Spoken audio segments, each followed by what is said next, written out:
Dr.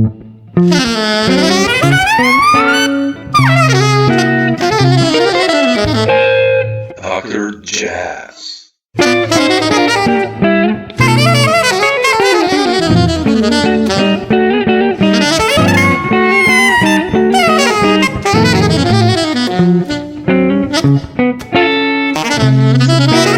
Dr. Jazz. That's the last one, Vie En Rose, like for steeplechase. Oh, you heard that?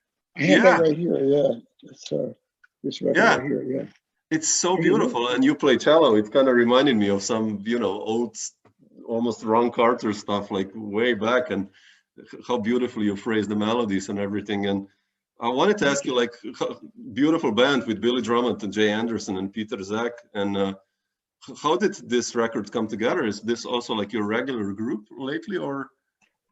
Well, it's been my regular recording group when I played cello. Yeah. I was doing a lot of sideman records for Steeplechase on bass, because I've been with Steeplechase since the 70s. Yeah. And I was doing a lot of records playing bass and cello as a sideman. And after one of the recordings that I did, it was after, I think, an Andy Laverne record or a CD that I did. He said, "Would you want to start recording for me on cello?" Just because for 40 years I was just making bass records for him. Yeah. And I said, fine. So I love the way Jay plays, and Peter Zach, and Billy Drummond is a great drummer, friend of mine. And I thought that would be a great trio. And they had recorded a lot for Niels also in Steeplechase. So they were a perfect trio. And I'll tell you, there's almost nothing more fun than if you're a bass player and you're playing another instrument and you hear a great rhythm section, but a great bass player in your headphones. Yeah. Yeah. It's just a lot of fun to play with. And so that's how that came about. Niels asked me to start recording with him. And I've made 2 other records on cello. Yeah. Before that for him. Tones for Jones Bones, right? Yeah. Yeah. One was just Oscar Pettiford tunes, the first record, and the second one, Tones for Jones Bones. Yeah. And I didn't do any of this last year because of COVID, and I didn't want to go in the studio and go out. Yeah. So this is the first year that I haven't done a cello record for him. But as soon as it gets safe, I'll go back in the studio and start recording again. Right now, I just don't feel safe doing that. No. But it's beautiful. Did you play live also with this lineup, or no? Like you on cello, or? I actually had some gigs lined up, just before COVID hit.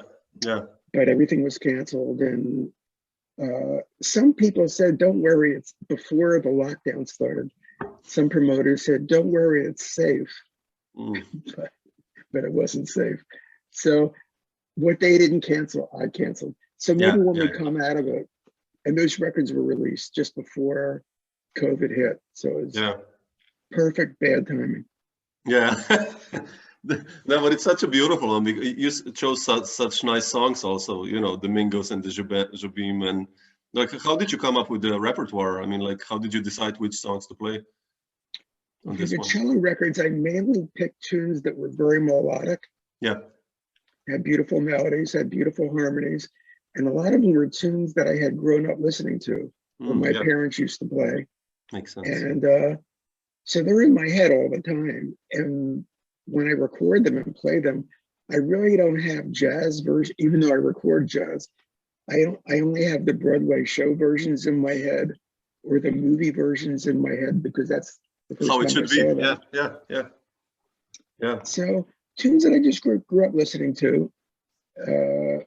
There's some jazz tunes, I guess Tones for Jones Bones on the second record, the title track, Chick's tune. Yeah. But generally, they're just songs that sound beautiful.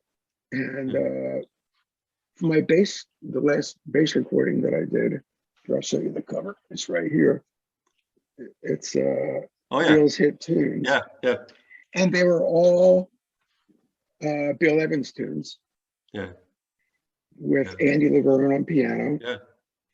Yeah, I love Andy. Anthony Pinciano on drums. Yeah. And Andy was the perfect piano player for it because he was good friends with Bill. He had studied with Bill when he was younger. And when Bill died, he took the place in his band. So you really couldn't do a Bill Evans record without Andy, because he's the expert. Yeah, he's such a wonderful player. Yeah. So that record, I only wanted to do Bill Evans music. And I knew Bill a little bit and played opposite him. Did you ever play with him? Well, he insinuated that he would like me in the band because Eddie Gomez was leaving. Yeah. It was late 70s, it's about 77, 78. Eddie was going to leave. And I was opening up for Bill with Jack DeJohnette's band. I was playing with Jack. Yeah. We were opening up for Bill. And Bill said, you know, Eddie's leaving. So you know what that means. And one other time, his manager, Helen, came over to me, and Bill was, anyway, so a couple of times I was sad for the gig. But I didn't want to leave Jack, and I didn't want to leave Stan Getz, who I was working with at the time. Yeah. And I thought, well, eventually I'll play with Bill, but I didn't know he'd pass away. Yeah, yeah. So I think it was probably a bad decision, but Mark Johnson ended up doing the gig. Oh, yeah. Beautifully. And you couldn't find a more perfect bass player for that job. Yeah, Mark is amazing. Just a more beautiful bass player. Yeah. So Bill didn't miss anything. No, you didn't also. You did so much amazing music throughout the years. I mean, it's like just, you know, that's how it was supposed to be, I guess, you know. So, but yeah. Meant to be. I mean, I want to come to the 70s later, Mike, because, you know, it's, when I look at, you know, I have you on so many records from the 70s, and I just want to ask you about that period, because it must have been almost crazy for you, like late 70s. But I just want to go back first, when you mentioned the songs you listened to when you were like growing up, and like, I first want to ask you, like, which were the jazz records that got you inspired, like, because you started with classical music, right? And I've read somewhere Ray Brown was like the inspiration. Like, can you explain, like, how did that happen? Well, actually, before the bass, this is actually in the 1950s when I was very little. Wow.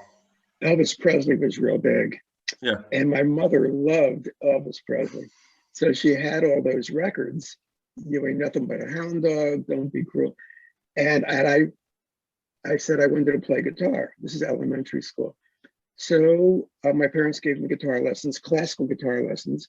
Oh. And I'll come home from school and play along with Elvis records and other rock and roll records. So before bass, it started on guitar. And when I got to junior high school, I wanted to join the orchestra, but they wouldn't let me on guitar. So there were basses in the conductor's room, the bandleader's room. And I had seen the bass on TV a few times. And I remember concerts my mother had taken me to, my parents took me to, and I loved the bass in these concerts, even as a little kid. Yeah. So I started playing the bass when I was 12. Oh, wow. And related to the sound of it from the early rock and roll bands, which was all string bass. And my mother had a lot of jazz records and big band records around the house. And she played a lot of classical music. We had a large classical collection, which I still have in my wall. I still have all the records. And my family's from Russia and Ukraine. So I grew up with classical music from that area. Yeah, that's beautiful stuff. All the beautiful music. Yeah. So I related somehow to the low frequencies, to melodies, beautiful melodies, the beautiful Russian melodies. And the low frequencies touched me, and started playing the bass then. And when you start playing the bass, you only study classical music. Yeah, sure. So Ray Brown didn't really come until, well, I was about 14 years old. That's when I was 12. And somebody in high school when I was 14 asked me to join a combo. Somebody in the orchestra had a combo with his brother. And I had never really played in a combo, definitely not on bass. I just played with Elvis Presley on guitar. Yeah. And in the junior high school orchestra on bass. And so I didn't know what to play. So the piano player at the time said, well, take this record home and play what he played. So I was Ray Brown with Oscar Peterson. So you just transcribed it, or I mean, like by ears, or? Well, what I did was I didn't know how to really play a bass line. So we did tunes from the Night Train record with Oscar Peterson. Yeah. And he also did a record with a Clark Terry called 3+1, the Trio +1. So I transcribed all of Ray Brown's bass line because I didn't know how to play a bass line. Wow. And I guess I had decent ears from learning how to play with Elvis and the other stuff I did. And at that time too, they didn't have large speakers. So my parents had a little record player with a tiny speaker. So I put my ear next to the speaker and get all the bass lines, and I would come back at the rehearsal next week, only playing Ray Brown's bass line because I didn't know what else to do. And everything was written out clearly, bass clef. And little by little, I changed them around where I would put the first chorus with the third chorus and the fifth chorus with the 10th chorus. And I just cut and paste all the bass lines. And when he took a solo, I would transcribe it solos and cut and paste. Way before cut and paste was a term that people use, I did that with the solos because I really didn't know what I was doing. And learned how to play like that. And later did it with many other bass players. Ray was definitely the first jazz bass player that I analyzed like that, even though my mother had a lot of the old Duke Ellington, Count Basie, Woody Herman records from the old days, from the 40s, 50s, even before that. So I listened to that and transcribed those lines too. But Ray was the first person for me that had that type of voice leading. Yeah, in the bass line, the melodies and the bass lines. Yeah. So basically that's how it started with jazz on the bass, but definitely took classical lessons at the same time. Yeah, no, but that's a good, I mean, also when I teach, that's what I tell students. It's like building a vocabulary of a foreign language. You know, you take a phrase, you do like a save as, you know, you do, I don't know, whatever. Even if you learn rock, you know, you do, I don't know, 5 solos of Jeff Beck, 5 solos of Hendrix. If you do jazz, I guess, and then you build up like it's like language, right? Like for learning Italian or something. Yeah. That's exactly what it is. Jazz is just like every form of music is a language. Yeah. Jazz is another language. All types of classical music are a language. Baroque music has a shorter bowing. Yeah. For short, it's more staccato. Romantic music from the late 1800s, late 1800s, exactly. Long bows. I mean, every style and every music has a certain thing. Yeah. Or electric bass with Larry Graham when he started slapping in the late 60s. Yeah. So that became very staccato and totally different than James Jamerson with Motown with that other sound. It's all cool too. It's all cool. So you learn how to play like all the cats, you know. Yeah, you have to do everything. It's like, I also love that. Like, just, you know, it's so wide and you build a vocabulary and like, then you put your own potion in it and you got it. So I guess. Exactly. I mean, easier said than done, but of course you got to love the thing to do it. So of course that's the. Everything is easier said than done. Yeah. But I've read somewhere that you studied then also with Jimmy Garrison. What is that correct or? After college, I had a great bass teacher, Edward Arian. He was in the first chair of Philadelphia Orchestra, so I studied all the repertoire. And most of his students really were gearing towards playing in the Philadelphia Orchestra because eventually I'm from Philadelphia, so that's the job you really geared yourself towards. But I was doing gigs after college, and I was still in graduate school, and somebody heard me, a good jazz bass player, and he said, you know, Jimmy Garrison just got off the road. You should be studying with Jimmy Garrison. And I had a lot of the Coltrane records that he did. I still have all the records that he did with Train. And I thought, okay, well, that would be a good idea. So I got his phone number and finally got the nerve up to call him. And he answered the phone and I said, I love the way you play. I've been listening to you since I was a kid. I heard you're taking students and can I audition for you as a student? So I drove to New York where he was living. And he said, well, let me hear you play something. And I was really completely fearful of playing jazz in front of him. So I had a lot of the classical literature together. So I played the Kusevitsky Concerto because that was more, I felt more comfortable with that. Yeah. So even though I could play jazz, I wasn't really going to do that in front of him. So I played and I finished and he said, well, it sounds like you can play the bass, but let me hear you walk the blues. Wow. So he said, C, 1, 2, 1, 2, 3, 4. So I started walking the blues and I walked for around 15 minutes. And I thought, this is never going to end, at that tempo. So I finished walking and he said, okay, it sounds like you can play. He said, okay, I'll take you as a student. Wow. So off and on, I studied with Jimmy for 2 or 3 years. Oh, wow. Every week. Oh, so long. Wow. And it was, he was my teacher, but my mentor, my big brother. Wow. He showed me things I didn't know about grooving, about harmony, how to play melodies. And every week he would say, this is what John told me to do. This is what I'm telling you to do. Yeah. And I still have my notes from my lessons, actually. Wow, And, really? Wow. And what he was saying harmonically was really heavy. As an example, perfect example. And I teach this to my students now. If, let's say, you see a B flat 7 chord on the page. So when I'm walking, you sound like you're playing on a B flat 7 because the soloists are playing on top of that. Yeah. And the piano player isn't hammering a B flat in his pinky finger in his left hand. He's playing another voicing. But when you're soloing, he said, because I did this at my lessons, whenever I had the chord, I saw the chord, I soloed on the sound of the chord. And he said, don't ever do that again. So I don't know what else to do. He said, play off the 5. So he said, when you see a B flat 7, play off the F minor 7 or F minor major 7. Yeah. Okay. Yeah. So basically, you're like playing off Lydian instead kind of yeah. It becomes Lydian from the original chord. Yeah. But then it becomes a melodic minor scale off the 5. Beautiful. And he said, but sometimes resolve it to the A flat, which means it's an A flat major 7 sharp 5 chord. Yeah. Yeah, exactly. I never knew it. I never knew any of that before. And so every week I'd have to pick a tune, usually a 32 bar standard tune, and I had to write a bass line out in every key.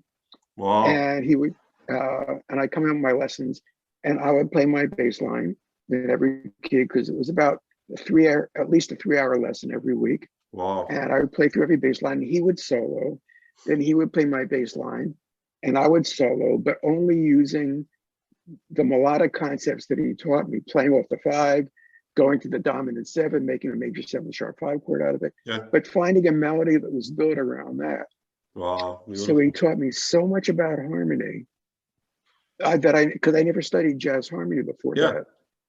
I just studied classical music and I played by ear, just try to play like Ray Brown, which was more of a diatonic inside bluesier feeling. Yeah. Way different. Even though I had listened to Ron a lot, Ron Carter and Mingus and, PC and all the cats, Oscar Pettiford, I just did it all by ear and instinct. I never had a judge. So Jimmy really turned me on to some things I really had no idea about before that. So he changed my life. Yeah. He just changed my life. And part of the lessons were too, I'd have a lesson with him. And I'd usually book it on a day that I wasn't working at night. And he'd say, well, why don't you come to my gig tonight? And he was usually working, at that time, he was working in Alice Coltrane's band. Yeah. And he had a band with Joe Farrell and Elvin Jones. They had that trio. So I'd go to his gig and he would introduce me to Alice and Elvin and all the guys. And I thought, this is so heavy. I had the best lesson of my life this afternoon. And now I'm hanging out with Alice Coltrane and the band at their gig at the Vanguard, Village Vanguard, or where they were playing in New York. So it was like a 14-hour experience, the lesson, every lesson day. It was extremely incredible. He changed my life. He was I can believe my big brother. Yeah. That's so beautiful. It was just his birthday, actually. And I've missed him ever since he passed away. He's like my brother, my big brother. So beautiful. Yeah, he's for me, like, I think he's quite overlooked. I mean, of course, he's a member of the John Coltrane Quartet, but he's many times overlooked as a what a strong member he was of that quartet, actually, right? He was like the glue. If you listen to the Vanguard recordings, it's just like what he does. It's incredible. I mean, I have some transcriptions of his bass lines, which were so adventurous. Either when he was playing, when McCoy dropped out and it was just Alvin and Jimmy and Train, or a lot of times when it was just trio without Train. Jimmy, because McCoy played in fourths a lot. Yeah. So instead of hitting the root, Jimmy would nail the downbeat on the fourth of the chord. Wow. So he'd hit the fourth, and which would lend towards a real suspension kind of sound. Yeah. So totally put it into the sus vibe. And McCoy kept doing his fourths because Jimmy didn't have to hammer out the root all the time. So they were both playing on the upper part of the structure, the chord structure. And to see these transcribed bass lines, I know we just landed on the moon 2 or 3 weeks ago. You know, United States sent up the thing. That was like going to the moon in 1964. You know, his bass lines, they were so adventurous. Because most bass players at that time were just playing, for the most part, roots on the downbeat. Yeah. No, but it's incredible, really. Yeah. Jimmy took it someplace. Even though Mingus and other people, you know, PC, they weren't playing roots all the time. Jimmy made it a habit of not always playing roots. Yeah, it's so beautiful. You got you mentioned Joe Farrell before. Is that how? Because you played then with Joe later, right? Is that kind of like how you got the gig? No, right? Not really. It's funny when I saw Alvin play, because I saw Alvin with Coltrane actually, you know, and when I was in school. Wow. And you know, I saw Joe with Jimmy and Alvin. I had no idea I was going to play with these guys in a short period. It never occurred to me. It really never, honestly, it never occurred to me. But I went on the road for a little bit doing different things. And then in 72, one of the guitar players I was in the road with talked me into moving to New York. So I had an apartment in New York, and I stayed in my apartment all the time, just practicing for a Philadelphia Orchestra audition. Because I thought that's what I'm still going to do. Yeah. And so the guitar player finally called me up and said, "You've been in your apartment for 8 months. You haven't left. All you do is practice classical music. I told you to move to New York to play jazz." And I said, "No, I'm just going to practice repertoire and my solos." So he talked me into getting involved in the New York scene a little bit. It was like pre-COVID COVID for me. I haven't left my house in a year now. I didn't leave my apartment for a few months. And so he hooked me up with different jam sessions in New York. One was with John, actually the first jam session was with John Abercrombie. Yeah, he's for me one of the best, Wow. Yeah, so I took a subway downtown with my electric bass, my 65 jazz bass that I still have. Wow. And did a jam session with John. And the next day I got a call from Chico Hamilton, the drummer. And Chico said, "Well, I'm starting a new band today, and I need a bass player." And I called John, and he said, "Well, I just worked with this guy, played with this guy last night, Mike Richmond." So he said, "I heard you're the new guy in town. Do you want to join my band?" And I thought it was a joke because I had a lot of Chico's records growing up. And I really had never done a jazz gig. I had only done classical gigs and kind of funk gigs and jam with my friend, but I never really did a jazz gig. So I joined Chico's band, and the first gig with Chico was my first jazz gig with Chico was my first jazz gig. Where was it? In New York or? In New York City. Yeah. And actually we were opening up the very first gig. We had 2 gigs that weekend. One was playing at a club where Weather Report had just played. The first Weather Report with Miroslav Vitos. Yeah. And Joe and Damo Romeo and, you know, and so we did that, and I had seen that gig. I'd gone to that gig. Wow. So I thought, I can't believe Weather Report was here last week and I'm working in the same place. And then a couple of days later, we were working at a club called the Village Gate, opening up for Charles Mingus. Wow. And I used to see Charles play a lot when I was in college. I used to come up from Philadelphia and watch him play at the Village Gate, actually, on the same stage that I was playing on, you know, opposite him. And so that was the very beginning. And then Chico, after that, had a steady gig at another club in New York on the Upper West Side of New York called McKell's. Yeah. And it was kind of a hang for a lot of jazz musicians.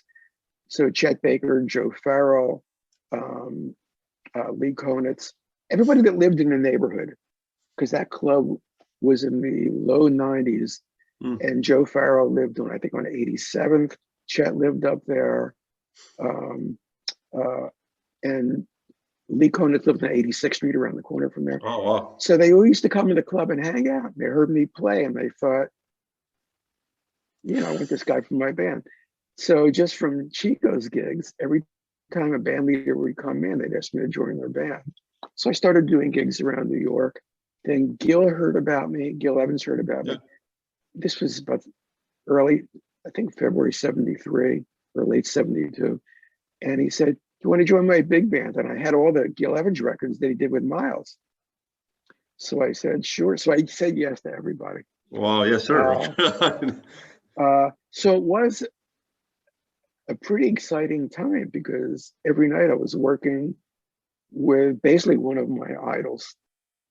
You know, it was a very exciting time. I spent all day long practicing the music for the gig in my apartment and get to the gig early, go on stage, practice 2 hours before the band got there. Was really ready to hit pretty strong for each job. And every night, you know, so I worked every night of the year with one of those bands. And that was the beginning of my career. That was the start of my career. That's quite a start. That's quite a start, right? I mean, but was it overwhelming? It was overwhelming. You know? Yeah, it's like when you mentioned these names, it's just, it's incredible. What was it with Chico? You first went to Europe, also, like your first European jazz tour. I mean, that was my first European jazz tour. A few months after, you know, I joined Chico's band, we were doing gigs all over the United States. He said, "Well, we're going to Europe for a few weeks this July." So that was July, either late June or early July of 73. Wow. So we did all the festivals and we just played all the festivals. And the great thing, and I was a youngster in my early 20s, you know. How was it like for you? I mean, like that's. Well, Europe, I had been to Europe at that time. as I had been to Europe as a student, and then later on, just going over with my friends to hang out, just to hang out. Yeah. So just to back up a little bit, when I spent 2 months there in the summertime when I was in college before my senior year, and I loved being in Europe so much that I called my parents up and told them I wasn't coming back home. Yikes. Which my mother and father didn't like too much at all. Yeah. So, because I was just so excited about being overseas, and I made a lot of friends while I was there. And I was playing. I actually played when I was there. And I rented a bass in Paris and just played all over Europe. And I thought, if I had to weigh, and I hope my students are listening to this, but if I had to weigh staying in Europe and playing and having the time of my life or going back to college, there was no comparison. Europe was what I wanted to do. Yeah. And I spoke a little German because my parents, all my grandparents spoke German and Russian and Yiddish. Yeah, sure. So I grew up with German and Russian in the house. And English. So it wasn't that different for me to speak another language. And it was fun. So anyway, so I was forced to come back home, come back to the United States. And we finished the tour. Anyway, that was 3 or 4 years before Chico's tour, which was the summer of 73. And we did, you know, all the festivals from Scandinavia to the South. And one of the great things about playing festivals, no matter what age you are, is you get a chance to hear all the other great bands at the festival. And at that time, almost everybody that invented jazz was still alive. So I got a chance to hear everybody play. Like from every Miles night. to Everybody I everyone, right? grew up, Miles, Duke, Yeah, Count wow. Basie. I mean, everybody That's who had amazing. who had invented modern jazz from the late 30s was still playing in Europe. And so you get a chance to hang out and play with them. And I met a lot of their bass players, you know, learned a lot, talked to them, because you're all backstage together, Yeah. where there's always a musicians area to hang out someplace at the concert hall. And they see you're a young guy, and you know, and they like the way you play. So the older guys would give you great advice. They just give you You really remember some of pro these talks? advice. Like with whom you spoke? You remember some of these? Or like, Well, one of the things that happened, it wasn't a conversation, but and this wasn't Europe, but when we opened up for Mingus at the Village Gate, Charles was on the side of the stage watching me the whole time. And I thought, I can't believe this. One of my first gigs in New York, and one of my idols is watching me 15 feet away, staring at me the whole time. So he came on stage to set up, and I was taking my bass away from the stage. And I didn't know what he was going to tell me. And I looked at him. I was going to ask him, you know, did you like it? Can you tell me anything? And he just gave me a nod with a thumbs up. And I thought, I'm just going to keep doing what I'm doing. I wasn't sure what I was doing, but I'm just going to, if Charles liked it, yeah, it was cool. Usually it was positive feedbacks. Red Mitchell was one of my idols, who lived in Stockholm, moved to Stockholm, I guess in the early 60s. yeah, And Red would always come over to me, and I met him up, and we were playing, I think, a festival in one of my first festivals in Kristianstad, yeah. in Sweden. And Red was there, and he heard me play, and he just talked about melodic voice leading in your bass lines, how to play melodic bass lines. He said, you know, because I think melodically, but he was like Mr. Melody. Yeah. You know, he was like Pavarotti of the bass, you know, beautiful melodies. And he said, think melodically when you're playing bass lines, and when you're soloing, just think melody all the time. As a matter of fact, a funny story about that. We're at the festival in Kristianstad, and we had one day off before, I guess we were playing maybe 2 nights, but there was a day off in between. So somebody had me out on their boat just on my day off. Yeah. It was the summertime, it was beautiful. And there was a call to the boat, bring Mike back to shore. We need a bass player for tonight for one of the bands. Remember Gene Ammons? Yeah, sure. Yeah, of course. Tenor player. Yeah. He had a gig that night with Grady Tate, and Horace Parlan, I think, was playing piano. Wow. And they didn't have a bass player. So they said, bring Mike back. So, and it was about 2 hours to get back to shore, go back to the hotel, shower, change, get to the concert hall. So it was about a 4-hour routine to do all this. Finally get there just before the gig started. And I said, I'm ready. And it was Gene Ammons, and I'm ready to talk over the set. And the promoter said, oh, that's all right. We found Red Mitchell. Because Red was just living up the coast in Stockholm. Yeah. So, and I guess Red was playing there with somebody, but they put in a call to Red in case they couldn't get me. So I thought, well, that's cool. He's, you know, he's 20, 30 years older than me. He'll do the gig better than me. So I ended up sitting in the front row. So they made a live recording. Really? So the loudest person screaming and applauding is me in the front row. That's so cool. So I got on their mics. So Red gave me, until just before he died, I was on the phone with him just before he died. He gave me great advice. Great advice. As a matter of fact, Red lived in my apartment when he came to New York. Oh, wow. Because I was in Europe most of the time. And he said, I'm thinking about moving back to the United States. This was 77, 78. And he came over to me. We were hanging out after a Stan Getz concert in Stockholm. I said, well, stay in my place. I'm in Europe most of the year anyway. So my neighbor gave him the key, and he lived at my place when he came back to New York.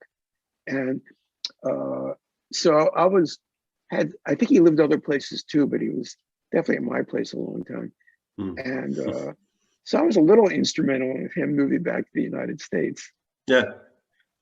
But he would just give me great advice about being melodic, whether you're playing bass lines or whether you're playing melodies and when you're soloing. When you're soloing, yeah, that's when this comes from, yeah, because when you solo, I mean, I've listened to you on so many records, like, you know, with Danny Richmond and George Adams and those guys, you play some amazing melodic solos, so it kind of makes sense then now.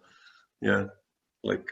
Well, a lot of that has to do with when I transcribed solos from high school, even until yesterday, I was transcribing a Phil Wood solo. Really? Oh, wow. Yeah.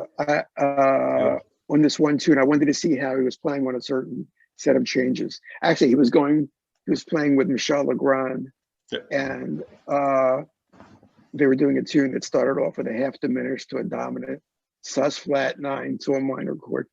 And so I wanted to see how Phil played on it. And I had played with Phil. I'd played with him a lot. You know, I'd work with Phil. But I thought, I just want to see what Phil's playing. So I was transcribing Phil yesterday from a YouTube video. So I still do this to learn how those cats played melodically. Yeah. It's still a learning process. It's beautiful. Anyway, I'm getting ahead of myself. No. So were we talking about Red? Yeah, beautiful. Yeah. No, I asked you about going to Europe with Chica. That's right. So as far as transcribing, I've transcribed hundreds of horn players, you know, my favorite horn players. And I played trumpet and other instruments when I was younger. So I always try to play like Miles. Yeah. So whatever I could handle technically, I would try to play on the trumpet. Whatever I could handle, I would try to play. So I transcribed a lot of horn players. So I thought melodically like they did. Yeah. Because most bass players didn't think like horn players. That's so important, right? Yeah. Yeah. Well, bass players were mainly root oriented. Yeah. And a lot of times the older bass players, not Red, but a lot of the bass players finished their solos, always finish their phrases on the root of the chord. Yeah. And horn players never do that. They end on another scale tone or melody, the melody note. So I learned how to play like that on the bass. So I always think like a horn player. Yeah. When I'm playing the bass. So I don't really play like old time bass solos like that. I don't want to do that. Even though I love PC and Ray on all the cats, since my classical teacher taught me how to play to the end of the fingerboard, so I can play the instrument, why not take advantage of the upper register like Eddie Gomez or Mark Johnson or George Mraz or Miroslav or Red or all the cats, the guys that can really play. Niels Henning before he passed, Gary Peacock, you know, all the cats, the guys that can really play. Yeah. And so thinking like a horn player is a good way to go instead of always thinking I have to resolve to the root all the time. And they also have to breathe. That's important. For phrasing wise, right? I mean, exactly. Yeah. Take a breath once in a while. Yeah. Guitar players, we could just like, or bass, you could just like shred, you know, like all the time, which is not natural. So, yeah. Well, the difficult thing too, growing up as doing all these gigs in the 70s, is that's when bass players started having more technique because we had adjustable bridges and pickups. Yeah. We were using amps. So everybody was, myself included, I'm guilty of this too, of machine gunning their solos sometimes. Yeah, for sure. So, if you're working or you're playing, an up-tempo tune, you would just play like the previous, like piano player or horn player, where they would take a breath. But you were playing a lot of 8th notes and 16th notes because that's what horn players were doing. And now we had technically the ability to do it because our basses let us play it. And we weren't set up with very high action, no amp, no pickup. So it became easier. And since I transcribed all these horn solos and piano solos too, I just try to execute what I heard those great horn players play. Yeah. So I wasn't really thinking like a bass player at all. Not at all, actually. I Yeah. was only thinking like a horn player. And you can see, and a lot of it was just being talk about, world music. I grew up listening to Indian music and Middle Eastern music also. And those melodies are inside my hands because I can't play without playing them. Yeah. Without playing, I can't play a diminished chord without insinuating a harmonic minor scale somewhere. Sure. Yeah. It's impossible to do that. Yeah.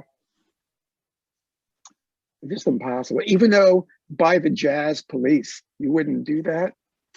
Ravi Shankar did it. A lot of other people did it. It worked.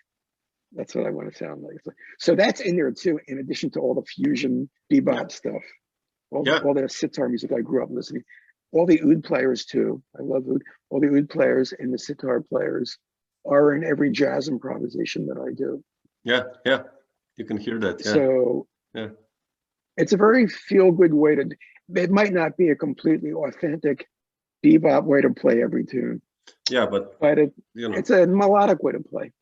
That's the most important. Melodies. If you look at Ornette, I think that's, it's all about the melody, or whoever, Miles or Coltrane, Yeah. But I wanted to ask you, like you mentioned, like this Indian influence also, and this openness, which obviously you do have throughout your career. Is this how you also got the gig with Jack DeJohnette, like the New Racks and that Untitled Records, because they're like really also in this way really open, that band. I love that group, like such an underrated group in Jack's. First of all, I have to say it was one of the most fun experiences I've ever had in my life, those few years with Jack. One of the most musical environments I ever played in. But basically I got the gig with Jack because John Abercrombie recommended me for the gig, because they had been doing some things with John, some other gigs. And I think when I first joined Gil Evans's band, he was playing guitar. They might have had two guitar players sometimes, and John was one of the guitar players. There's a YouTube video with him. Oh, I have to check it out. So I got the gig with Jack because John, I think, recommended me for the job, like he did with Chico too. The same thing with Chico. Yeah. And so that's how I got the gig with Jack. But going into Indian music, this is the 1950s we're talking about. There was a weekly show called Ramar of the Jungle. Anyway, it was this jungle show. And part of it took place in Africa, part of it took place in India. And it was this mysterious show where this, he wasn't a hunter, he was just somebody, this American who was in the jungle. And some of the background music was Indian music for this television show in the 50s. So I didn't know what that was when I was 4 years old, 3 years old, 5 years old. All I knew was it was a great show. He never got eaten by the tiger, and the music was great. So I think that kind of brainwashed me with that sound, that sitar, that drone type of sound. And then later on, I guess when I was around 14 years old, I started listening to that type of music. I just gravitated towards that. And Middle Eastern music quite a bit too. And later ended up taking up sitar, and bought a sitar, still have it in my basement, and listening to a lot of Indian music along with Middle Eastern music, because my mother played some of that around the house too, in addition to that television show. And I have to say, in the United States, Indian music wasn't the most popular music, and Middle Eastern music wasn't either, unless you had a family that came from that part of the world. It wasn't readily accessible. But fortunately, my mother had records of the Middle Eastern music, and I heard little by little I would buy Indian records, mainly Ravi Shankar, because he was the main guy in the world at the time. and I started transcribing a lot of Robbie's lines, which I think definitely helped me get the gig with him. I ended up. Yeah, I know. How was that like for you? Like to again play basically with one of your heroes. I mean, right? He was like a superstar in India, right? Probably. Well, this one concert I'm thinking about, it was in Bombay, a live recorded concert. I'll take too long to find the record. I have the record there, but we were doing a live recorded concert in front of an South Indian orchestra that he had written this Indian symphony for, and he asked me to be the bass soloist for it. Wow. And so I think he had heard me on one of the records, probably that you heard, on some record where I sounded like I was playing some sitar music on the bass. Yeah. And he asked me to do the gig with him, which was another thrill to work with Robbie and play his music and get a chance to, solo with an orchestra that he was conducting and wrote the symphony for. That's quite incredible. I mean, but I just want to go back a little to I mentioned the 70s, like before. I don't know, I have you on so many, Bob Burke's record, that one, how is it called? New World, no, New Vista, New World, like with Al Foster, and then you're like, with Stan Getz, and like so many groups. How were like the late 70s in your schedule? How did they look like? And how did you manage all these things, all these amazing concerts you did?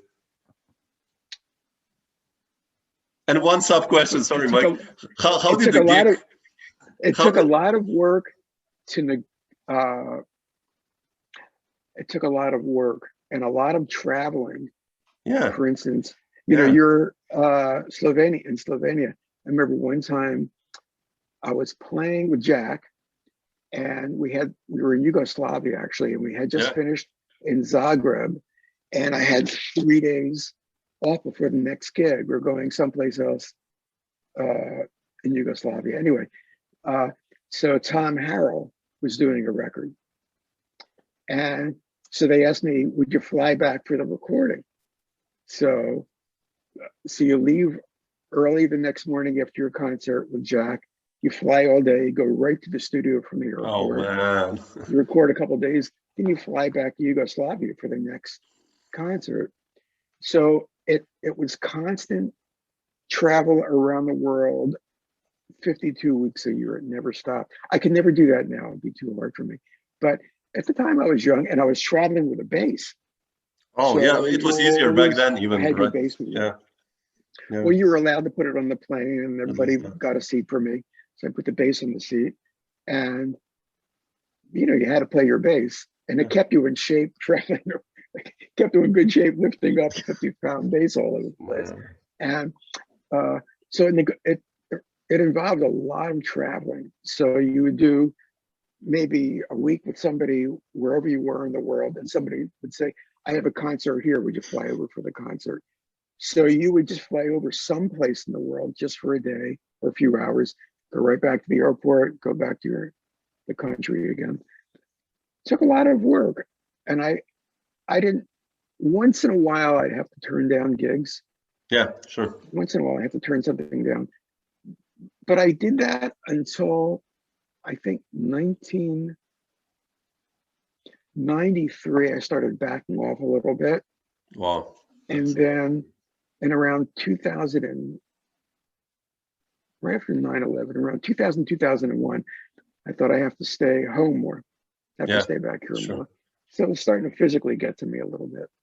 Yeah, it's a tough. But I did it for a long time, because when the who's who of jazz is calling you, Sure. it's hard to say no. Yeah. It's just hard to say no. Of course. As tired as you might be, and you're always tired. You're always tired. You learn how to sleep in airports and on planes. You learn how to sleep wherever you can sleep. So it's hard to turn down a nice gig with great music, and you just do what you have to do physically to get to the airport, get to the gig, look at the music, play the music, go back to the airport. it was good, you know. I don't think I could do that anymore, but No, sure. it was it was a good period of time. But I'm glad you have those records, because Yeah, what also happens, especially if you're a bass player. Are you a bass player too? I'm a guitarist. A guitarist?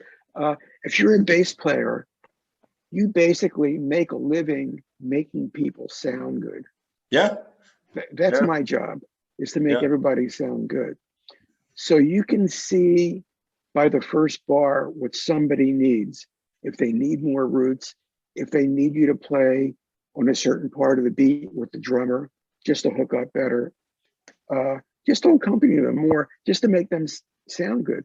So yeah, as a bass player, even going from one gig to the other, all these different people, you'd have to adjust your style a little bit. Like with Stan Getz, more straight ahead, roots on the downbeat, yeah, simpler groove, you know, just more straight ahead.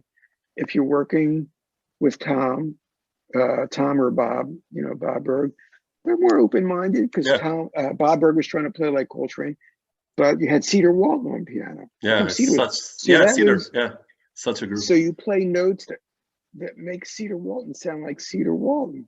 Yeah, Um, beautiful. if you're working with Elvin Jones, because I work with Elvin in different bands, you know, Elvin's more behind the beat.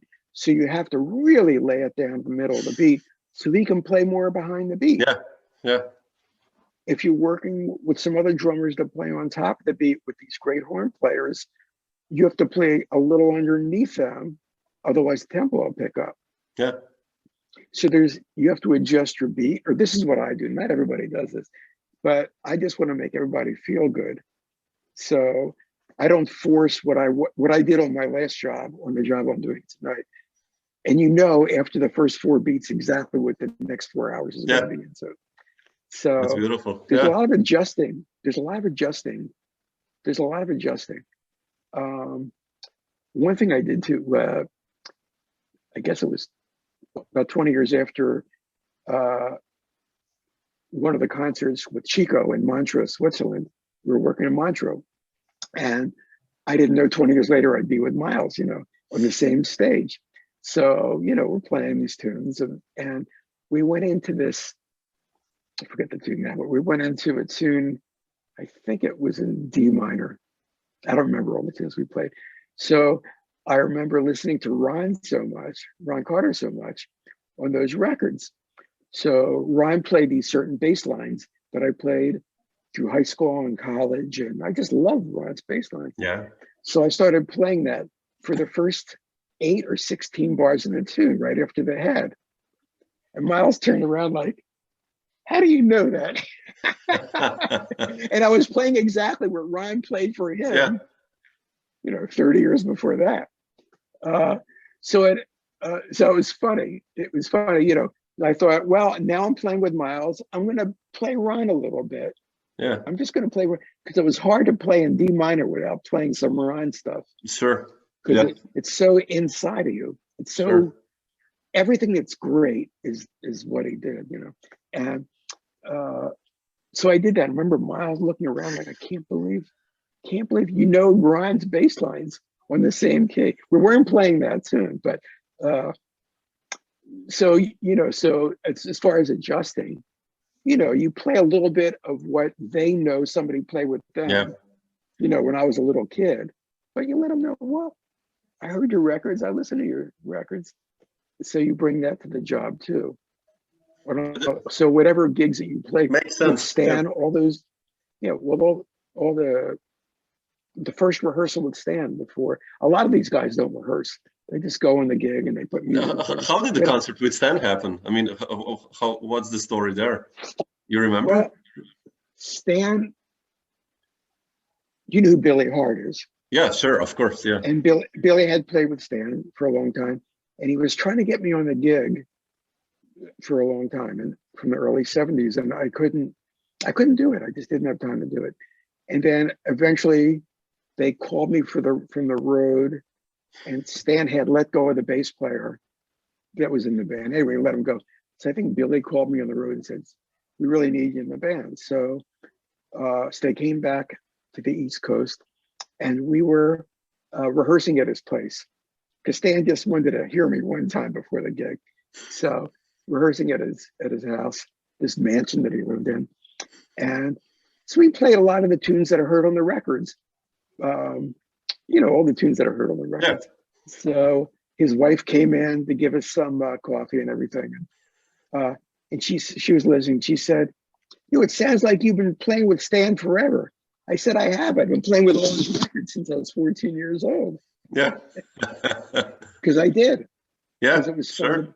Not so I could get the gig, just because I just wanted to play with the records because they sounded so good. So I learned the bass lines and I just played along with the records. So his wife said, it sounded like you've been playing with them. I said, well, I have been, but with the records. And Stan looked at me like, this kid's serious. He's serious about me. Yeah, and I actually did that with every gig that I had. With every time somebody called me for a gig, I'd go back and listen to the records or buy their records if I didn't have them. Yeah. And learn tunes that I knew they were going to play. So by the time I got to the gig, I had already played along with the records. So I knew the changes. I kind of knew the grooves that they were playing. And I threw whatever I wanted to on top of that.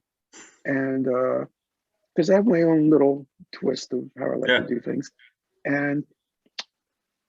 But I did that with every job. So when you're negotiating all these different gigs, you're still switching gears a little bit to this guy, and because you can play with Stan like you did with Jack. Yeah, of course. Yeah, it's completely different. Yeah. Stan Getz was much more straight ahead, yep. And Jack was more adventurous. Yeah. And you can't play with a real straight ahead drummer like you're playing with Elvin, because Elvin is Elvin. Yeah, sure. So it's a totally different thing. Yeah.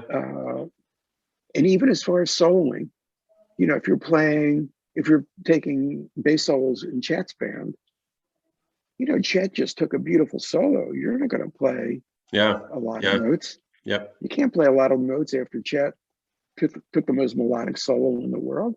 Yeah. So you're just trying to play beautifully. You're just trying to play these beautiful melodies and kind of mimic Chet a little bit. Yeah. So you learn, and Art Farmer, worked with him a long time. And Art would play these beautiful melodies.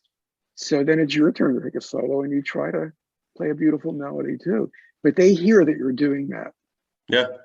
That it's because they're all like Einstein playing jazz. So they hear everything. Yeah. So there's an adjustment for each gig, especially when you're doing a different gig in a different atmosphere every night. Yeah. Could be a big band, could be a small group. Yeah. Harmonically, it could be more stretched out. Harmonically, it could be more conservative. Yeah, it's amazing. You're like a chameleon.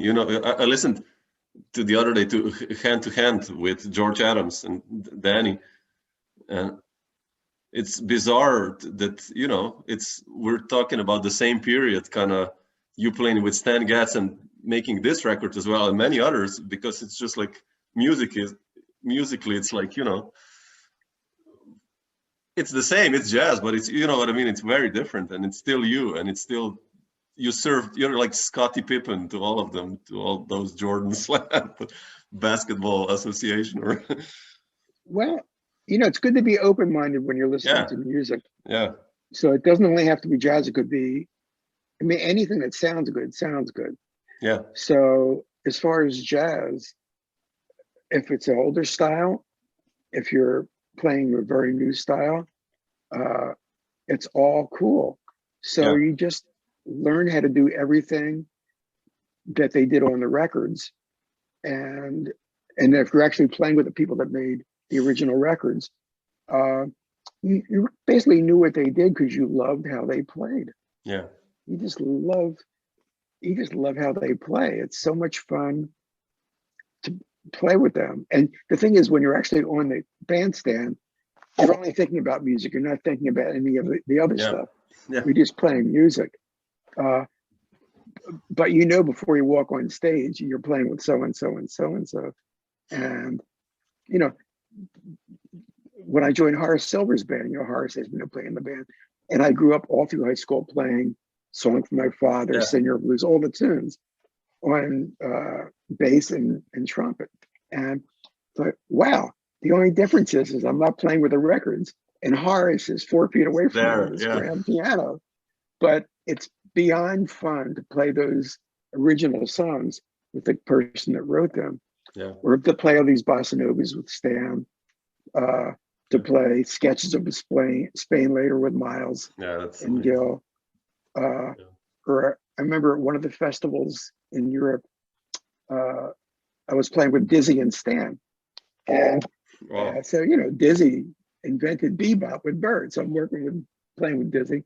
And I remember on stage, because the older guys never really called, they never told you what they're going to play. They just go on stage and call a tune.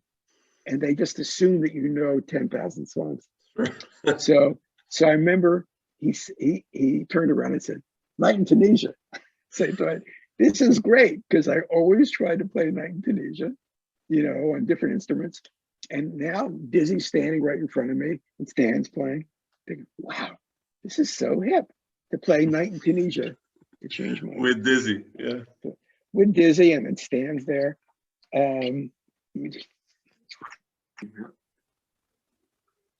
But working with, you just go straight ahead. Just Yeah. you're so strong because it's so powerful on stage. It's hard to describe. It's like a bomb going off or something. I mean, the music is so powerful. Everybody is so on the same page musically. Yeah. It's so strong. Yeah. So when you're playing with different people, and whether you're on a record date and the style's very different than the last person, you just hear what's happening in the headphones, and you totally get into the groove of those people. Yeah. And you know, I mean, I still play like that. Yeah, sure, definitely. Yeah. I'm still until COVID hit. You know, I've been in the Megas band, you know, since Charles died, and I left for a while, and then I rejoined as the small group, the Dynasty, and the Megas big band. So when you're in the big band, at least I do, I pick a little bit harder because it's a big band, and I'll raise the action on my strings just a little bit to get a little more out of it. Yeah, because, to get more drive, yeah, or just to play in a big band, especially Mingus music. Makes sense. So I'm still doing that. You know, I still adjust to the environment. Yeah. I don't really want to play like Mingus anymore, but I'll raise my action a little bit and put that Mingus spirit, like everybody else in the band does too. Yeah. Put that Mingus spirit into it, that fire into it, but I'll raise my action and to accommodate the band a little bit. Yeah. So I still do this. I definitely still do this. Yeah, that's incredible. Well, Mike, can I ask you something? You mentioned Stan Getz, right? And you know, you played with Billy and Andy, like, you know, with Stan, and was because Dreamwaves was your debut as a band leader, like it was my first record of my own. Yes. 78, right? And I mean, it's basically the group that played with Stan. Like, how did you become? When was the moment that you decided to become a band leader? You remember that, like? Well, what happened with that record is we were working. We had done a concert in Oslo with Stan's band, and there was a record company in Oslo, and the record company owner was at the concert, and he said, "Would you do a record for me?" So we had 3 days off before we were going to Stockholm. No, excuse me. We did Oslo. We went to Stockholm the next day, and we had 3 days off after Stockholm before someplace else in Europe. So the record company flew us back to Oslo, and I wrote, you know, 4 of the tunes for that record. Andy is a composer, a great composer. So we did 4 of Andy's tunes, and we just went in the studio. And I hadn't really thought about doing my own record. But the record company kind of forced the issue, and I think we had 1 or 2 days to record and 1 day to mix. So It doesn't sound like a lot, but it's more than I get now. So Yeah, sure. It's a luxury, man. It's like, nowadays that's like, wow. so it was good. And we hadn't rehearsed, you know, there's no Yeah, rehearsal. So we just had to read down the music, and we would try tunes at different. I still don't rehearse for my recordings. All these wow. recordings I've done, I still don't rehearse. I just go in, I send the music to the people in the band, and I'll just say, well, who would like to solo? And everybody says, well, I'd like to solo in this tune. And I'll talk down the form, and I'll just count the tune off. Yeah, And after the take, I'll say, well, how does it feel to everybody? I say, okay, and I say, next tune. yeah, So I do it the old-fashioned way, and that's the way for steeplechase. Niels Winter likes that. yeah, You don't. This way, you're in the studio, you make a record in 3 or 4 hours, and you're in and yeah, out real quick. With the very first record, which was really a record, it was kind of brought on me from the record company, and I didn't play any differently for myself than I would for anybody else. yeah, I'm just a bass player in the band. I just solo on every tune. You know, I took a solo on every tune. yeah, And I think on one of the tunes too, I looked at Billy. I want a long drum solo on that. And usually on more modern jazz records, you don't take long drum solos because you can't get airplay. yeah, sure. But I didn't really care about that. And the record company was so cool. They just said, whatever you want to do, just do. Oh, that's And rare. Yeah, Niels is like that on Steeplechase. yeah, Never says a word. He just play music. He likes whatever you want to do. He's pretty open-minded too. And so I was lucky that my very first, you know, band leader experience as a recording, I was allowed the freedom to be creative. yeah, You know, yeah. even on That's so even on one of the important. tracks, I think I overdubbed 16 bass parts. Wow. I think there's one that I did on synthesizer. No, excuse me. I overdubbed 16 bass parts on my Boeing. I Yeah, wrote 16 parts out. And then I think I did some, oh no, it wasn't synthesizer. Then I played classical guitar on part of it. Played some guitar and played that ostinato line on guitar. But it was 16, it was either 8 or 16 bowed parts. And it was only a piano solo. yeah, So I thought, I just didn't feel like soloing. I thought, I just want Andy to play on this. I already overdubbed all these classical bass parts and did this guitar thing, yeah, you know. And they gave me an acoustic guitar, and I was still playing kind of classical guitar at that point. I was still doing that. I thought, okay. So one of the tracks on my first record, I didn't even take a bass solo on. And they let me do that and didn't say, well, you got to take a bass solo. yeah. That's So, beautiful. so that's how that came about. And then there was more, you know, another 40 years of records after that. But Do you feel I was comfortable lucky. in the role of being a band leader? Like,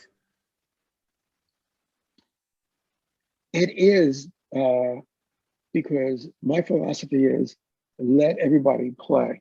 okay, yeah, that's a good one. So I never really tell anybody what to do. It's whatever they feel Yeah, at the moment. And sometimes when you're on, and there were different gigs that I've had, you know, years ago where one of the bands, actually I have a poster of it up here. I had a quintet. I made another record with Dave Liebman, Tom Harrow, Andy Laverne, and Billy Hart was playing bass, and we had gigs, and it was all my tunes. So the fun thing about being a band leader is you can write all this music yeah, for these great players, and they interpret every piece so beautifully, solo so great. So when you're a band leader, you get a chance to do your music. yeah, You get a chance to do your tunes. And I think a few years later, somebody in Spain had asked me to put a band together. So it was with Ken. We did a nice recording. I don't have it in front of me, but it's over there. Kenny Werner was playing piano, Jerry Bergonzi, Oh, yeah. Adam Nussbaum on drums. a very good guitar player, Bruce Forman, was playing guitar. Yeah, Bruce is amazing. Yeah. And we were on tour. And when you're the band leader on a road, you're basically taking care of, make sure everybody gets the proper hotel room, everybody gets on the bus, you get to the next city. You're running everything. You're the road manager too. So it's a lot of work besides being on stage and having a good time. It's a lot of business. But you learned, like, did you learn some lessons, like from, I don't know, Stan or Chico or Jack being a band leader? Did you know, how were these guys as band leaders? I mean, probably really different personalities, but they're very different. Jack was very open-minded. So when he was a band leader, even though I was working for Jack, he listened to every note I played. So anybody in the band could control the direction. That's why the first record's called Directions.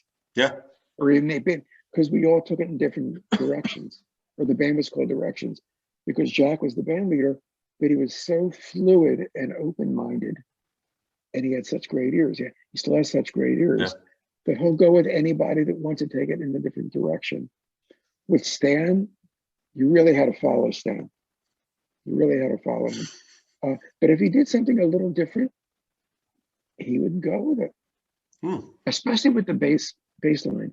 Oh, really? Because I followed so many great bass players that I'd played with him years before me, that he would hire a bass player, and he would listen to what you were playing after he hired you. And if you took him in a different direction groove-wise, he would play. There's a lot of videos here in the videos. Yeah, sure. He would mimic what you just played and then turn around and say, I heard what you played. That's nice. And he would give you a little look like, I heard that.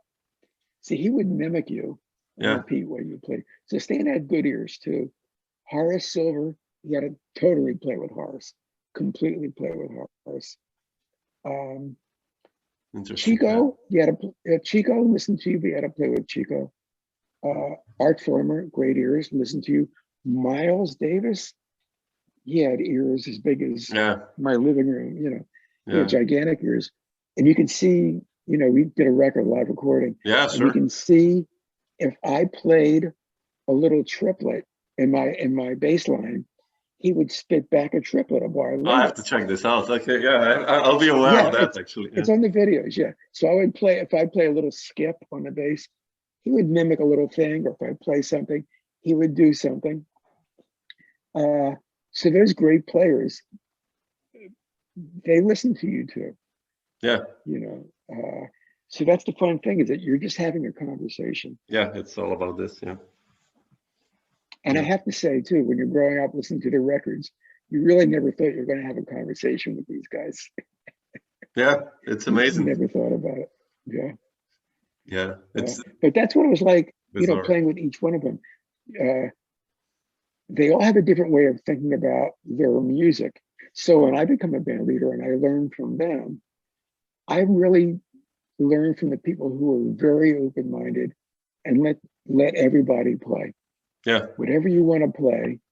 Matter of fact, for my very first cello record, Jay Anderson's playing bass on my cello records. And he said, Mike, what would you want me to play? I said, Jay, whatever you want to play is exactly what I want to hear. Yeah. He said, I'm going to like this date. Yeah, well, he it's I true. would just tell him what to play. No. I didn't want to tell them what to play. I just want everybody to play what they feel like playing. Sure. Because I know whatever they feel like playing is going to be beautiful. Yeah, and that's why they are there also, because you know who they are and how they play. Yeah, sure. Exactly. Makes sense. Yeah, Mike, just one more question. Like, so that I don't take too much of your time. It's like, I wrote an email to you about, One in the Pocket of Badal Royce was one of the first records I heard you on. And you did those beautiful records like Asian Journal and Basic Tendencies. And I'm such a huge fan of Nana, also Vasconcelos and Steve Gordon and all these guys. And how did you, I listened to your records. On the Edge is one of my favorite records of yours with Adam and Larry. But when I listen to these records, it's like something happened in the 90s to you that you decided, okay, I will investigate this area a little. And I Well, just wanted to ask you, how does this happen? I mean, like this area, this well, period. with Badal, actually, it was 1973, and one of the saxophone players in Chico Hamilton's band, Arnie Lawrence. Yeah, yeah, beautiful. Yeah, Arnie was very much into Middle Eastern and Indian music in the 60s, Mm. you know, and so he put a band together. He said, I'm starting a band. And it wasn't a jazz band. It was just different kinds of grooves. And Badal was playing tablas. Oh, okay. So he had That's Jeff Williams was playing drums and Badal was playing tablas. And we had a great conga player named Abdullah was playing congas. And so Badal and I first met each other in early way back. 73. Wow, that's long. And formed a relationship. And then a lot of times when Badal would start a band, he would ask me to play bass in it, or if I had different gigs and I wanted, you know, a real tabla type groove on the gig. Yeah. Instead of hiring another percussionist, you would just hire Badal on tablas. Yeah, sure. Because he's like Jack DeJohnette of the tablas. Yeah, so nice. He's like a combination of Elvin and Jack DeJohnette on the tablas. So we met each other way before that and found each other in different bands. And there were record companies that were with, like Music of the World, started by Bob Haddad. So he put these, anyway, so I met Steve through Bob, I guess, for some of these recordings. We started a band together, Asian Journal. Yeah. I have the, you know, that CD that you have. Yeah. So, it's a beautiful record, man. And Nana was playing percussion on it. And he brought his all his Brazilian percussion instruments. You ever played with Nana before, or? I think we did gigs in New York with this okay. band. Oh, wow. With this band, we did a bunch of gigs, which were so hip. I mean, it was so hip. I just playing those grooves. And then we did a lot of gigs together and different recordings. And then Badal and I found ourselves on a lot of different record dates over the years. And it started in 1973. Wow. Yeah. I mean, he's still one of my dear friends in life, Badal. Yeah. And but that's how that started with Badal in the early 70s. Yeah, so beautiful. Yeah, we always introduce ourselves as brothers, like brothers. So even though he's from India and I'm from Philadelphia, we're brothers. We're brothers. It's all one world in a way. Yeah. Well, yeah. But that's how that started with playing like that. And then when you get in that world of either Indian music or Middle Eastern music, you kind of gravitate towards each other. Yeah. You hear each other in different gigs, or they hear your recording on the radio and they think, wow, that would work for my situation. So you just end up being with all these people from all over the place. Yeah. And great thing about it too is each gig and each recording brings a different set of rules. So you learn so much more about the music that you're playing with those people. Definitely. And, you know, good example, I was doing this Middle Eastern recording years ago, 25, 30 years ago. And a lot of the people were brought in, this orchestra, all these string players were brought in, and the percussionists were brought in from the Middle East. And I was the only American on this orchestra Middle Eastern date. And it was, I don't have the recording in front of me, but it was dedicated to an Egyptian percussionist that invented modern percussion, Egyptian percussion. So in my headphones, I'm playing with the strings and I'm bowing all this stuff and I'm playing the grooves with all these amazing percussionists from every country in the Middle East. But it sounded like the strings were a little out of tune. Mm.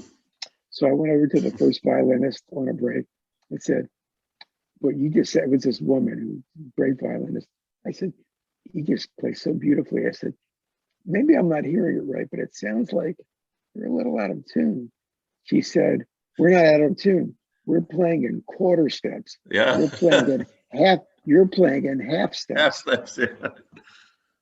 And I said, what do you mean? She said, and I had played that music before, but nobody explained it to me like that. And she was really very adamant. She was very in my face. She said, we're playing, our scale has 24 notes. Your scale only has 12 notes. Yeah. And she said, you have to play in the cracks. So if I had a B double flat written in my part, I had to play lower than a B flat, higher than an A. Yeah. So I had to play incredible. in between everything that I had learned since I was 12 years old. So you learn how to do that for the recording. You go, you twist your finger back a little bit to be in tune with the strings. Yeah. Or with the other players. Yeah. With the other players. And in addition to trying to hit a nice groove and pocket with all the other people. Sure. So you learn a lot of pretty strong lessons working with these people. And I'm a student forever. I always ask questions. So I always say, you know, what would you like? Like for instance, on this, the other glasses on. One of the players on Asian Journal. Yeah. His name is Ismet Saral. Yeah. And he played soprano. And he was an older player from Turkey. And he was known as the father of Turkish jazz. He was the first Turkish jazz musician.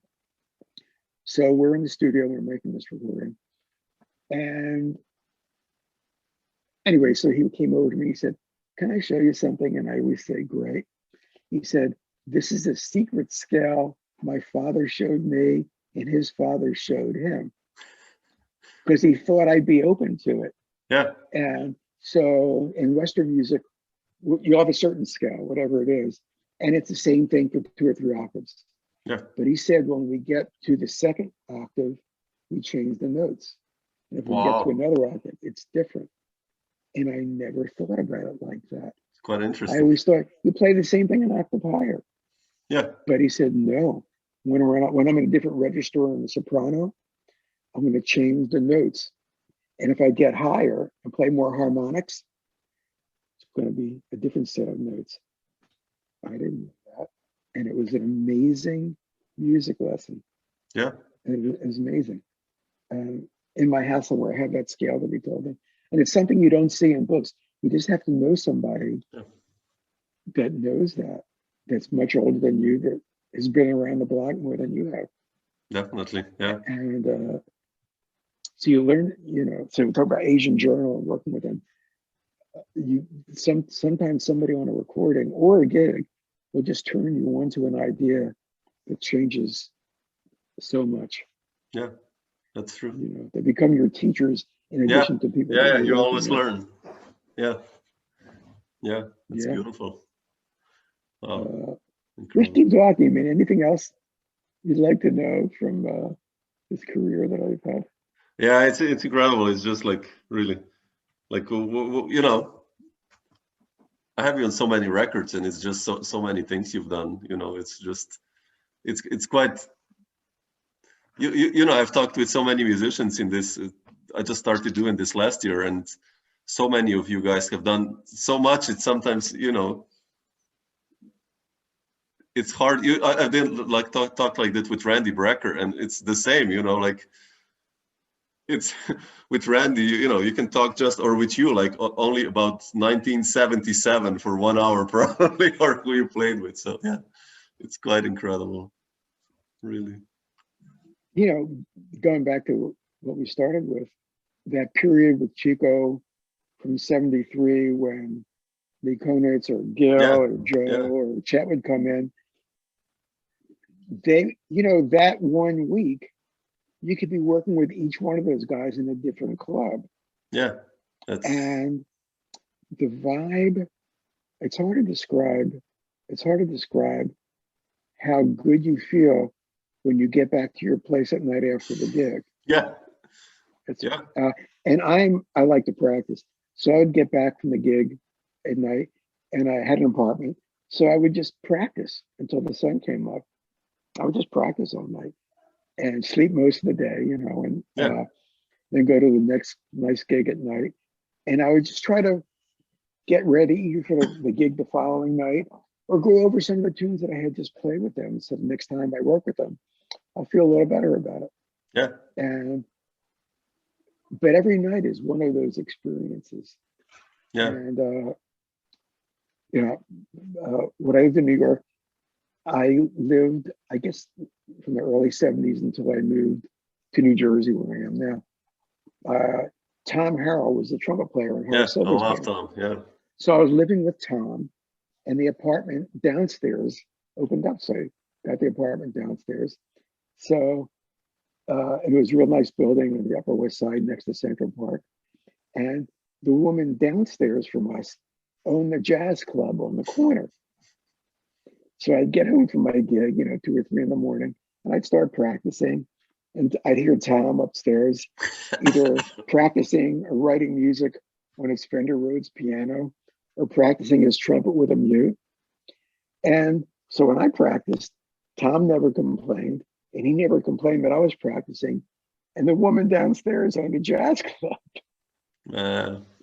So nobody complained that you can come back from your gig every night with these really great bands. I just practiced until the sun came up. So I really had a chance in my building to really shed quite a bit.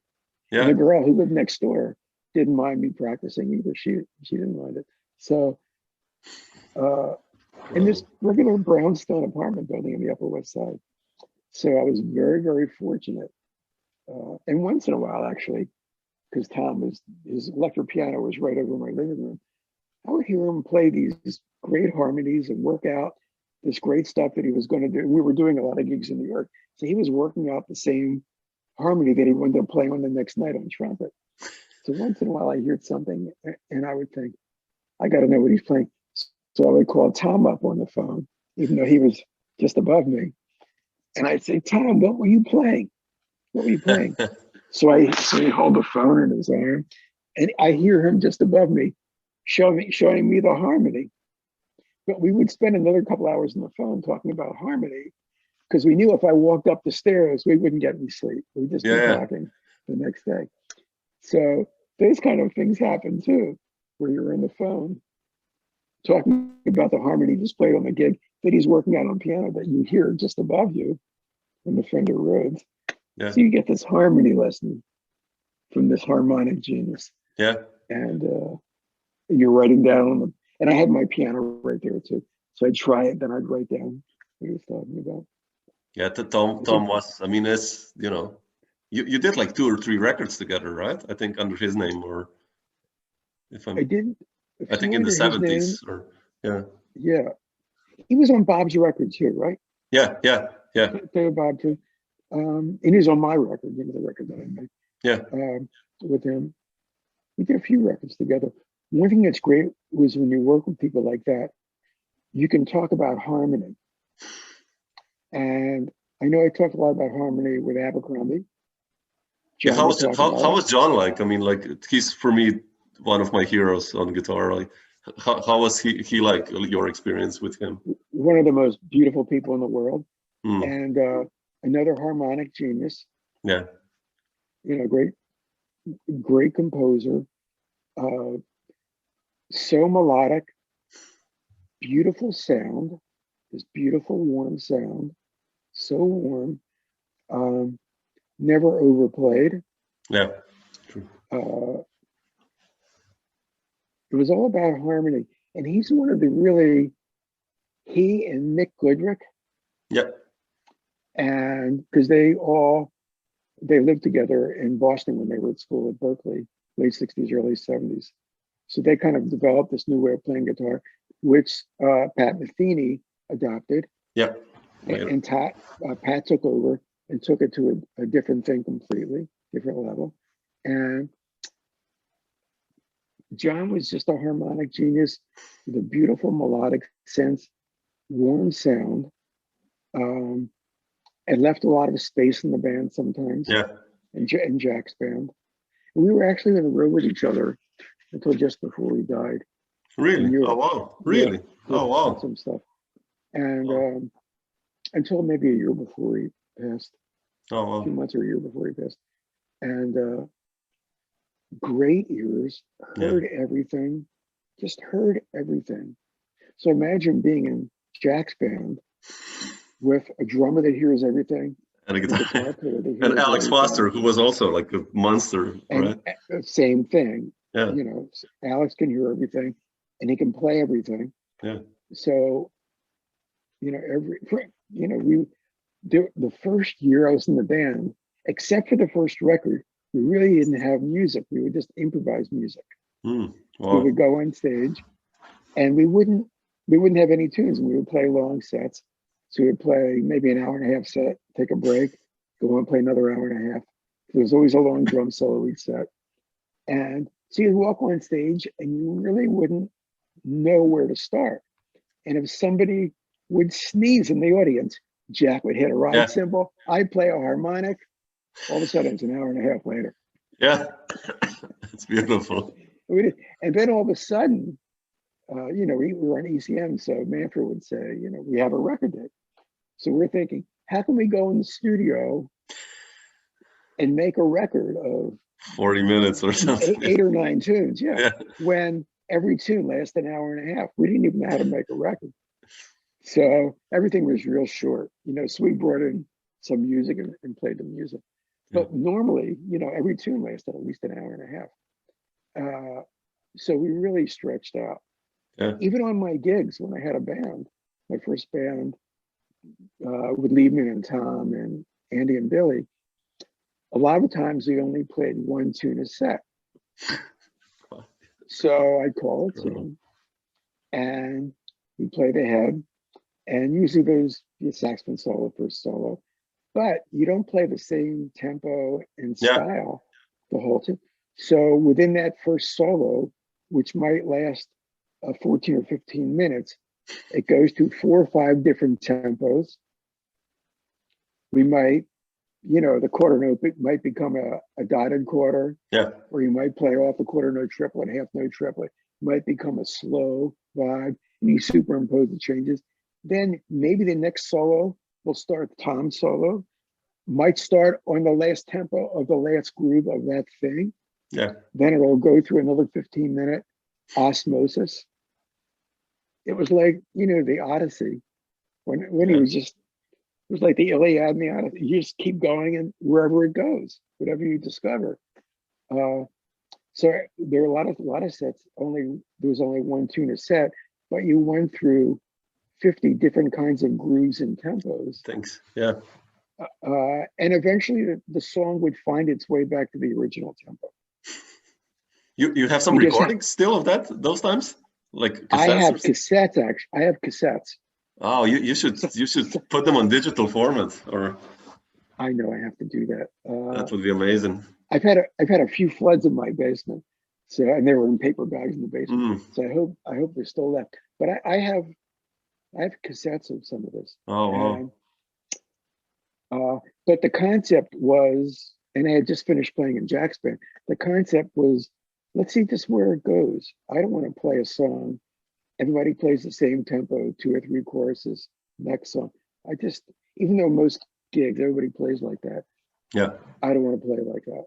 And even there was a period of time in the 80s where I just did bass solo concerts. And so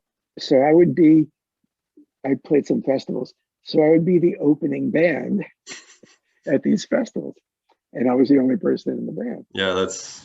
So I would, on my music stand, I had a little clock, regular clock, and the titles of 4 tunes. And I thought, well, I'm just going to slide in and out of tunes. I'll just slide in and out. And remember one gig, I'm in the middle of, still playing the intro. Talk about being open-minded. I'm still in the intro to the first tune.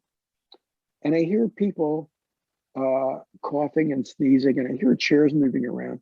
And I thought, well, okay, that's a lot to take, bass solo, you know, but if you want to leave, you can leave. That's fine with me.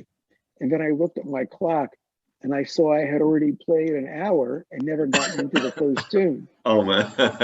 Because I got carried away with the intro. So it's with that open-minded viewpoint that Jack had that I took to my bands, or even playing bass solos. I don't want to force it into a tune. I thought the universe will tell me when it's supposed to happen. Yeah. So you just go with the universe. And I took it. So I still, anyway, that's the way I run my bands. Whenever I do have a gig, and my recordings are a little bit shorter because you have to make a record. Yeah. You have to make a CD, so you can't do that. But with my bands, I ran like that. And when I had these solo concerts, I did it like that. And I forgot, I was emailing somebody earlier from the International Society of Bassists, this classical bass society that has a jazz thing. And many years ago, 20, 30 years ago, they asked me to do a bass solo concert. So I did the same kind of thing. I'm playing kind of a new way, like a real Dave Holland-ish way to play. And I learned a lot of this from playing with Dave, playing with Dave a little bit, but listening to Dave and all these great bands. And I looked up at the audience, and there's 800, the best classical bass players in the world. And I know they're all wondering, what is this guy playing, because I'm improvising. Yeah. And I know for them it's I knew except for a few jazz people out there, they had no idea what I was doing. And so at the very end, even though I hadn't really played it like this, I ended up with the very end of one of the concertos. Anyway, one of the Kusevitsky pieces. Yeah. So I just ended up at the very end of that. And it was actually the Valse Miniature. So I ended up with the Valse Miniature, Kusevitsky Valse Miniature, where the last few bars goes da da da da da da da da da da da da. That's how it ends. So I put this real straight Kusevitsky ending on this kind of avant-garde hour bass solo, because I knew they had to. They would relate to something. They related. They had to relate to these last 2 or 3 or 4 bars. Da da da da da da da da da da da da. But I played that gig, except for the last 2 or 3 bars, or 4 bars, with an open-minded point of view that I learned from Jack. Yeah. So talk about being a band leader and working for people. You learn how to be a band leader too. Yeah. Yeah. Sure. Definitely. Even though most people wouldn't lead a gig like that. No, that's quite risk-taking, but rewarding if it works out. So yeah. Even on this last, the cello record, but on my last bass record with Andy Laverne, because I know you wanted to know about Andy. He's one of my favorite players. Yeah, he's dear friend, amazing. Just great player, dear friend. So when we did this Bill Evans record, I'll show you one more time so people can see this. Bill's hit tunes. Andy really stretched out. So it sounds like a piano trio record, not a bass solo record. I soloed on everything, but I wanted Andy to really play everything he knew. And, as opposed to, I'm the leader of the recording, little short piano solo, long bass solos. Yeah. Not at all. Not at all. Yeah. Long solos, long piano solos. Even sometimes I probably played a shorter bass solo to give him more time to stretch out. Yeah, what serves the music? I mean, that's always, I guess, the policy. It serves best. As opposed to letting your ego take over and think, since you're the leader, I don't think like that. I just don't think like that. I want it to be a group recording.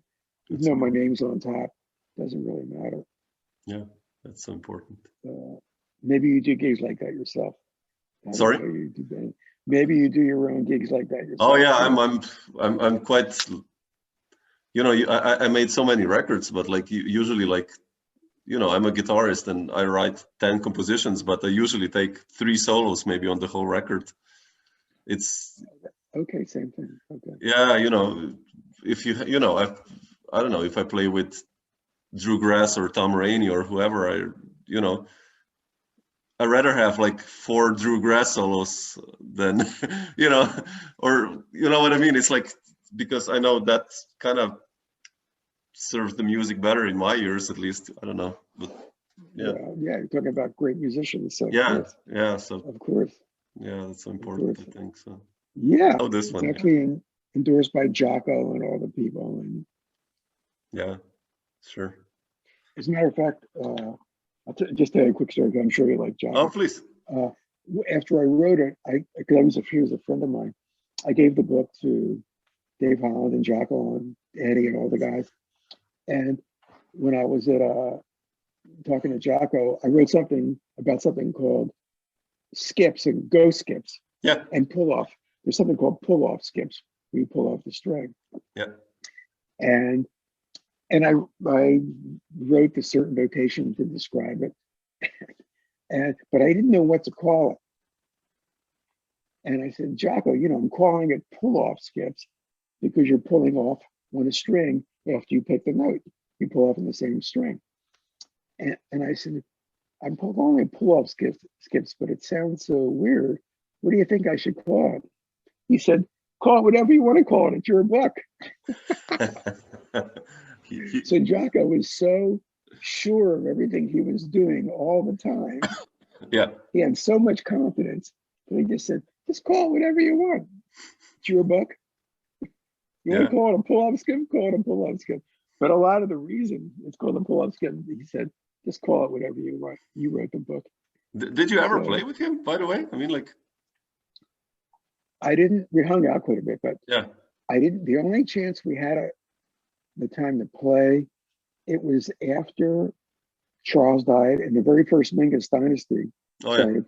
And we were doing this gig in New York, in Greenwich Village, at a place called Lush Life on Bleecker Street.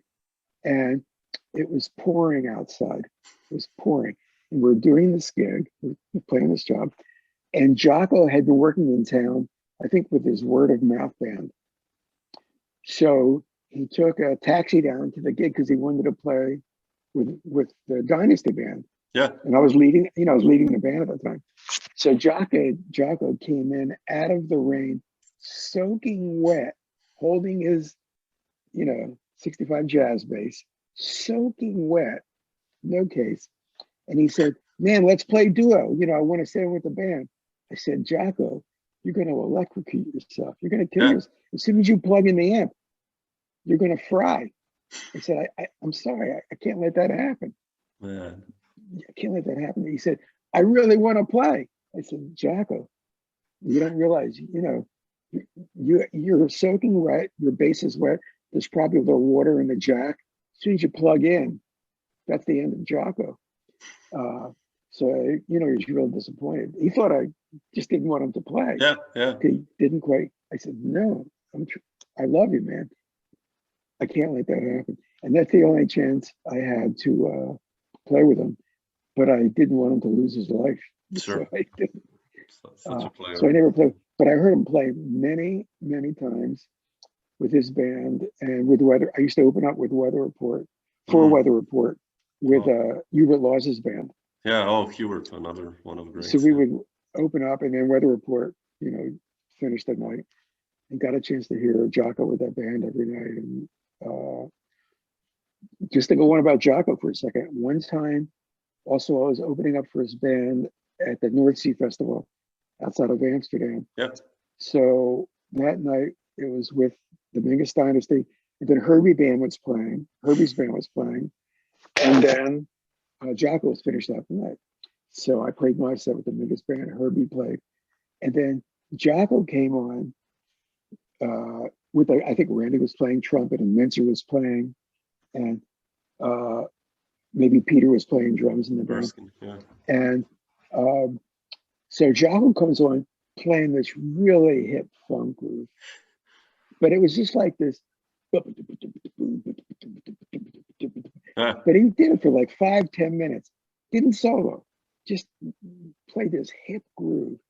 And then little by little, I think Peter walked on, started playing this hip funk groove. Then the guitar player, then the keyboard player. And then the horn players walked on, and Jocko sung everybody's part to them that he wanted them to play. Wow. So he composed this funk symphony. And it was like Beethoven composing Beethoven's Fifth, Yeah. right in front of your eyes. And he never soloed. He was only playing a groove, composing the parts and singing the parts that he wanted people to play. Yeah. And it was one of the most amazing concerts I've ever heard in my life, including Coltrane, Philly Orchestra, everybody, Miles when I was a kid, everybody that I heard play. One of the most amazing things to watch him on the spot compose this funk Beautiful. symphony. Yeah.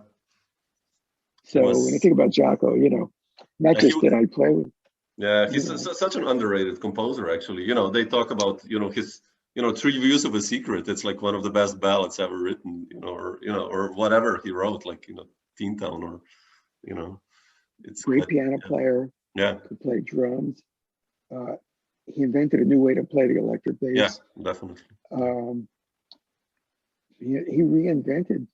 There's only been a few people in the world that have changed music. The great classical composers, the new great jazz composers, from Louis Armstrong, the player, Yeah. to the Cats, Train, Miles, a few people.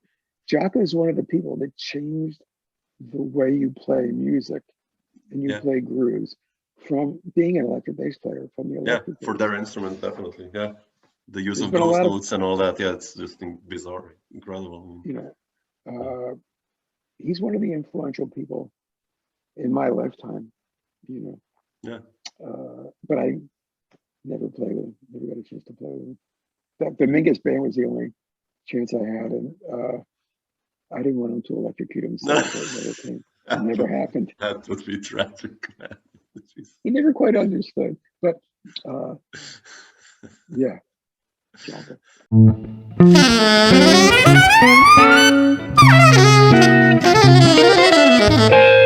Dr. Jazz.